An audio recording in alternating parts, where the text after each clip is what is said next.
노후연금 부족, 죽을 때까지 일해야 된다가 이번 주제입니다. 인플레이션이 연금에도 영향을 미치고 있습니다. 충분하리라 생각했던 연금이 물가가 지속적으로 오르는 상황에서 부족한 상황이 발생하게 되었습니다. 노후 준비는 연금만으로만 충분하지 않을 것으로 보입니다. 인플레이션을 이길 수 있는 노후 준비가 되어 있어야 편안한 노후를 보낼 수 있습니다.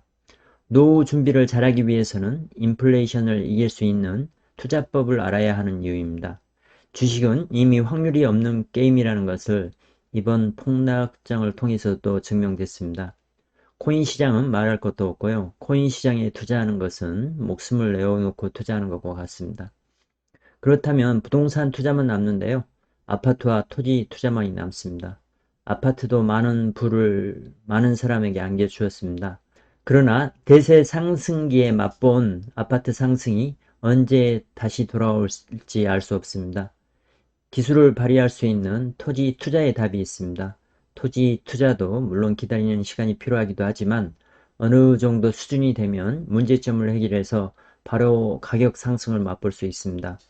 요즘에는 숨만 쉬어도 300만 원이 들어간다고 합니다. 물가가 그만큼 많이 올랐다는 이야기입니다. 연금이 내 노후를 안락하게 보장해 줄 수 없게 되었습니다. 이번 인플레이션으로 인해서 대부분의 예비 은퇴자들은 노후 연금 부족에 직면하게 되었습니다. 은퇴하기 전에 연금을 준비할 때 본인의 연금이 은퇴 후 노후 생활할 때 충분할 것으로 예상했으나 물가가 심하게 오르니 부족함을 느낀다는 것입니다. 젊었을 때 더 준비하지 않은 것을 후회한다는 이야기를 하는 은퇴자가 있는가 하면 들어오는 연금만큼 쓰면 된다는 은퇴자도 있습니다. 둘 다 맞는 말인데요. 들어오는 만큼 돈을 쓰는 은퇴자도 은퇴 전에 계획했던 생활들을 못하게 되면 실망감이 들 수 있습니다. 은퇴 후 400만 원 정도 받을 수 있는 사람도 물가 인상을 예상하고 개인연금도 추가 납부하고 있다는 사람도 나옵니다. 형편이 좋은 사람으로 보입니다. 통계를 보면 한국에서는 공적 연금만으로 생활이 불가능합니다. 평균 연금 수령액이 57만 원 정도밖에 되지 않습니다. 우리나라 1인 가구 중위 평균 소득 194만 원에 한참 못 미치는 금액입니다. 우리나라보다 앞서 초고령 사회를 경험하고 있는 일본은 약 4천만 명이 공적연금을 수령하고 있다고 합니다. 65세 이상 고령자의 약 50%가 공적연금만을 수령해 살고 있다고 합니다. 고령 인구의 평균 소득의 64%는 공적연금이 책임지고 있습니다. 우리나라에 비하면 노후가 아주 잘 보장된 듯 보입니다. 일본은 오랫동안 물가가 오르지 않아서 노인들이 연금을 받아서 생활하는데 더 편했을 것 같네요. 일본 고령자들이 받는 연금 월 평균 소득은 210만 원 정도인데요. 이 정도 노연금이면 일본 물가와 고령자들의 소비 성향을 생각할 때 충분하다고 합니다. 나이가 들면 언제든 아플 수 있고 돈을 벌 수 있는 길은 많지 않기 때문에 가능한 한 돈을 아끼게 되기 때문입니다.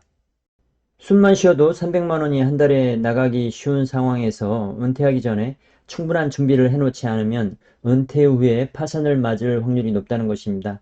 충분한 준비는 인플레이션을 이길 수 있는 자산을 준비해서 거기서 월세 소득이 나온다면 제일 낫겠지요. 그냥 돈으로 준비를 할 생각이면 예상 금액의 1.5배에서 2배 정도로 준비를 해야지 여유가 있을 것으로 보입니다. 지금처럼 생활 물가가 20%에서 30% 쉽게 오르게 되면 준비한 자금의 실질 가치가 20, 30% 금방 떨어지는 것입니다.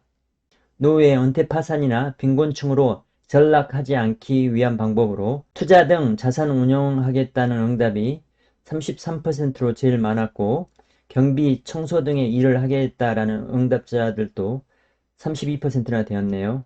식비 등의 생활비를 줄이겠다는 응답자와 집값과 생활비가 저렴한 지방으로 이사를 가겠다는 응답자가 그 다음을 이었습니다. 자녀에게 도움을 받겠다는 응답자도 있었는데요. 자녀가 도움을 줄 형편이 될지는 모를 일입니다. 형편이 되더라도 안 줄 확률도 꽤 높아 보입니다. 일본 81세 남성 노인은 부부가 한 달에 180만 원가량 받고 있지만 노후연금 부족으로 인해 금액 충당을 위해서 저축해 놓은 돈도 사용한다고 합니다. 채소 재배도 직접 하고 마트에서 초특가 상품만을 구매하며 에어컨은 사용하지 않고 20년 된 선풍기만을 사용한다고 합니다. 식료 품비를 아끼는 것은 한계가 있다는 지적도 나오고요. 고정비인 통신비, 전기요금을 아껴야 한다는 말도 나오네요.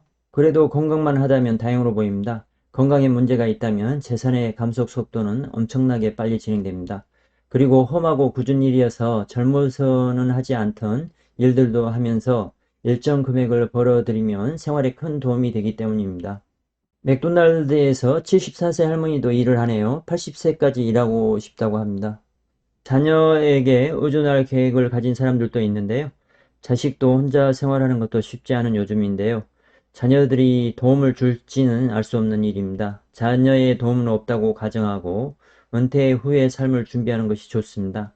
지금은 생명 연장으로 인해서 언제까지 살지 알 수 없는 시대입니다. 본인만의 투자 방식을 통해서 자산을 불리는 방법을 터득하는 것이 매우 중요한 시대입니다. 해당 투자 방식은 물론 인플레이션을 이길 수 있는 방법이어야 하면 물론입니다. 투자는 나이가 필요 없습니다. 60대에도 해야 하고 70대에도 해야 하는 시대입니다. 그래야 100세까지 대비하면서 살 수 있는 것입니다. 감사합니다. 좋아요와 구독 부탁드리겠습니다.